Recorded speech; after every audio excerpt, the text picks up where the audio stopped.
यीशु तुम्हें जीवन में शांति देता है। यीशु तुम्हें जीवन में शांति देता है। फिर तुम क्यों इस जीवन में अशांत रहते हो?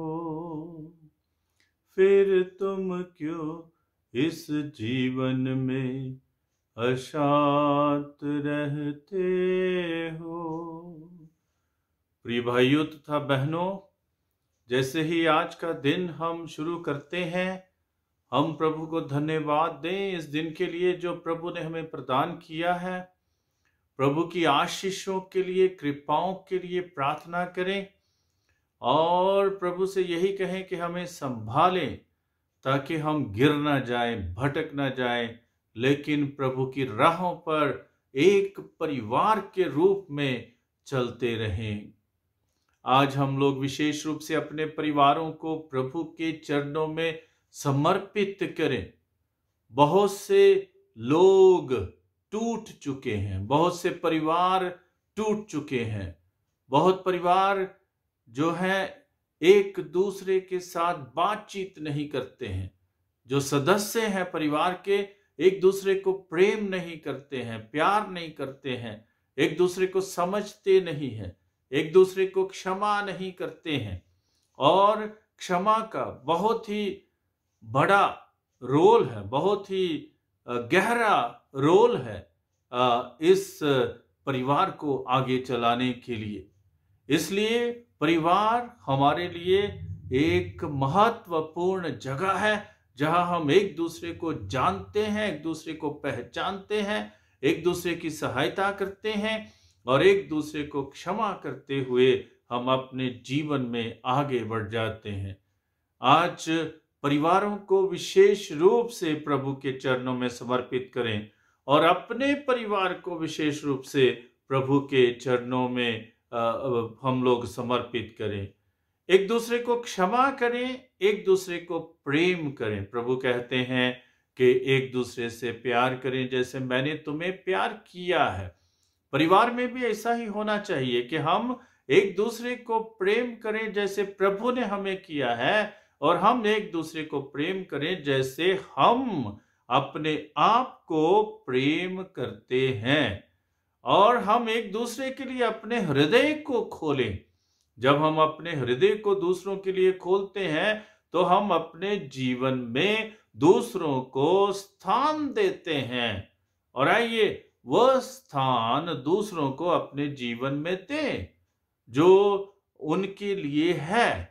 और जब हम एक दूसरे को अपने जीवन में स्थान देते हैं, हम एक दूसरे से प्यार करेंगे, एक दूसरे का सम्मान करेंगे और एक दूसरे के साथ मिलकर एक परिवार को ऐसा बनाएंगे जो प्रभु की कृपा के अनुकूल है, जो प्रभु की इच्छा के अनुकूल है।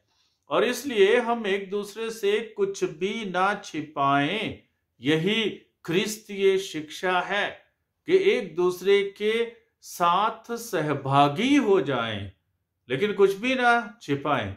मतलब झूठ ना बोलें और दूसरों के प्रति निंदा ना करें और दूसरों के विरुद्ध कार्य ना करें और दूसरों के विरुद्ध बदला ना लें, लेकिन प्रेम करें, प्यार करें, क्षमा करें और अपने जीवन में निश्चितता से आगे बढ़ते जाएं।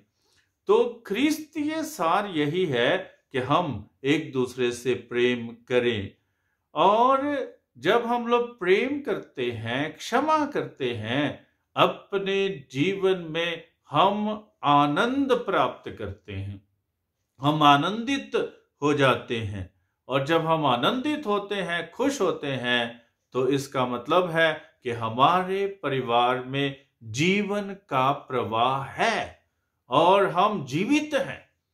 प्यार करना, क्षमा करना और एक दूसरे को समझना, ये जीवन की निशानी है, ये जीवन का चिन्ह है कि हम एक दूसरे को समझ पाते हैं, प्यार कर पाते हैं, क्षमा कर पाते हैं, हम एक दूसरे के लिए जीना चाहते हैं और हम एक दूसरे को आगे बढ़ाना चाहते हैं और दूसरों के साथ मिलकर इस संसार की एक नए तरीके से रचना हम लोग करना चाहते हैं। हम कितने निसहाय होते हैं यदि हम प्रभु से क्षमा ना प्राप्त करें, और वैसा ही एक दूसरे के साथ भी है। हम निसहाय हो जाते हैं जब हम दूसरों को क्षमा नहीं करते हैं। हमारे अपने ही जीवन में विकलांगता की एक परिस्थिति बन जाती है, क्योंकि हम अपने जीवन में आगे नहीं बढ़ सकते हैं। प्यार करना, प्रेम करना, क्षमा करना, समझना और दूसरों की सहायता करना, मदद करना और दूसरों के साथ मिलकर एक नए संसार की रचना करना, ये हमारा परम कर्तव्य है और ये परिवार से ही शुरू होता है। यदि हम परिवार में एक दूसरे को नहीं समझते हैं, प्यार नहीं करते हैं, क्षमा नहीं करते हैं, तो हम बाहर कैसे दूसरे लोगों को क्षमा कर सकते हैं, कैसे हम लोग दूसरे लोगों को समझ सकते हैं। तो जब हम एक दूसरे को समझते हैं, मानते हैं, प्यार करते हैं, सहायक बनते हैं, हम परिवारों में एक दूसरे को हम लोग क्षमा करने में सक्षम हो जाते हैं। जब हम समझते हैं तो तब हम क्षमा करने में सक्षम हो जाते हैं। और क्षमा का परिवार में बहुत महत्व है, क्योंकि यदि हम एक दूसरे को क्षमा नहीं कर पाएंगे, एक दूसरे को देखेंगे नहीं, बातचीत नहीं करेंगे, तो कैसे परिवार आगे बढ़ जाएगा। मान लीजिए पति पत्नी एक दूसरे से बातचीत नहीं करते हैं तो बच्चों पर क्या असर पड़ेगा, और यदि पति पत्नी एक दूसरे के साथ लड़ते रहते हैं तो बच्चों पर क्या प्रभाव पड़ेगा।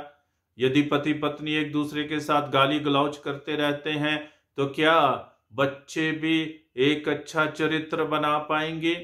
और यदि पति पत्नी एक दूसरे को कोसते रहते हैं, एक दूसरे की निंदा करते रहते हैं, तो कैसे बच्चे जो है एक अच्छे संस्कारों को अपने जीवन में अपनाएंगे। और यदि बच्चों को अच्छे संस्कार अपनाने हैं तो पति पत्नी को, माता पिता को एक अच्छा व्यवहार उनके सामने करना पड़ेगा। और जब अच्छा व्यवहार करेंगे तो तभी जो है बच्चे भी सीखेंगे और बच्चे भी अपने जीवन में आगे बढ़ेंगे, एक सही रास्ते पर, एक सही दिशा पर, और प्रभु की राहों को समझते हुए बच्चे जो है अपने जीवन में कुछ बन पाएंगे।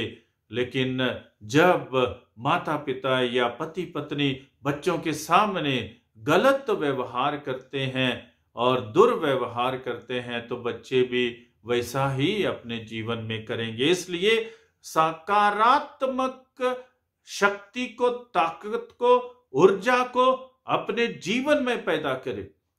सकारात्मक शक्ति को, ताकत को, ऊर्जा को अपने परिवार में पैदा करें, अपने परिवार में प्रदान करें।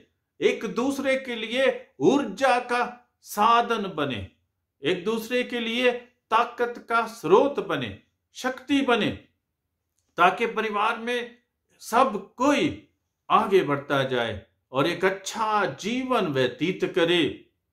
और अच्छा जीवन व्यतीत करने के लिए प्रभु के वचन की आवश्यकता है, प्रभु के प्रेम की आवश्यकता है, प्रभु की क्षमा की आवश्यकता है, प्रभु की करुणा की आवश्यकता है और प्रभु की हमारे जीवन में आवश्यकता है।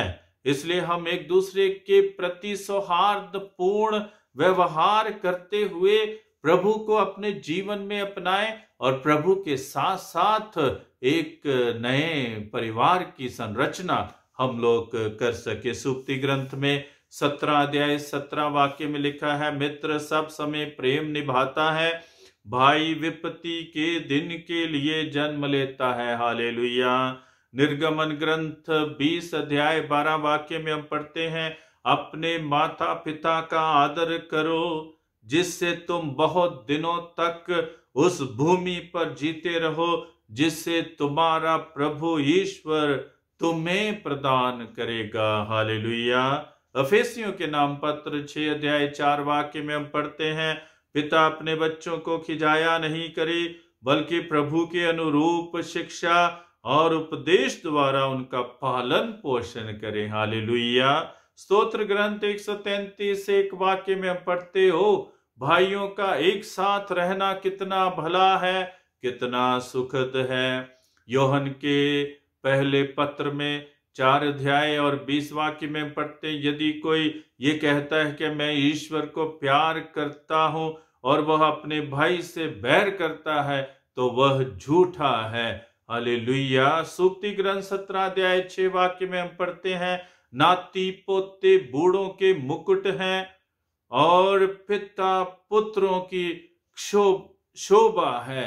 Hallelujah, hallelujah. सूक्ति ग्रंथ 10 अध्याय 1 वाक्य में हम पढ़ते हैं, बुद्धिमान पुत्र अपने पिता को आनंद देता है, किंतु मूर्ख पुत्र से माता को दुख होता है। कलोसियों के नाम पत्र 3 अध्याय 13 वाक्य में हम पढ़ते हैं, आप एक दूसरे को सहन करें, और यदि किसी को किसी से कोई शिकायत हो तो एक दूसरे को क्षमा करे। प्रभु ने आप लोगों को क्षमा कर दिया है, आप लोग भी ऐसा ही किया करें। संत मत्ती के सुसमाचार में 5 अध्याय 9 वाक्य में हम पढ़ते हैं, धन्य है वे जो मेल कराते वे ईश्वर के पुत्र कहलाएंगे। गलातियों के नाम पत्र 6 अध्याय 2 वाक्य में हम पढ़ते हैं, भारी बोझ ढोने में एक दूसरे की सहायता करें और इस प्रकार मसीह की विधि पूरी करें। तो हम देखते हैं कि कैसे हम लोग परिवार को आगे बढ़ा सकते हैं, अच्छे गुणों से बढ़ सकते हैं, प्रभु की कृपा से बढ़ सकते हैं। इसलिए हम आज अपने परिवारों को प्रभु के चरणों में समर्पित करें और प्रभु से कहें कि हमारे परिवारों को क्षमा कीजिए, हमारे परिवारों पर दया कीजिए और हमें अपनी कृपाओं से भर दीजिए, ताकि हम एक सही दिशा में चलते हुए दूसरों को भी एक अच्छा उदाहरण दे सकें। आइए हम प्रार्थना करें। हे प्रभु सर्वशक्तिमान ईश्वर, हम अपने परिवारों को आज तेरे हाथों में सौंप देते हैं। हमारे परिवारों में शांति का वरदान दीजिए, क्षमा का वरदान दीजिए, प्यार का वरदान दीजिए, आपसी समझ का वरदान दीजिए, बुद्धिमानी का वरदान दीजिए, ज्ञान का वरदान दीजिए, करुणा का वरदान दीजिए और एक दूसरे के प्रति सौहार्दपूर्ण व्यवहार का वरदान दीजिए। हालेलुया, आमीन।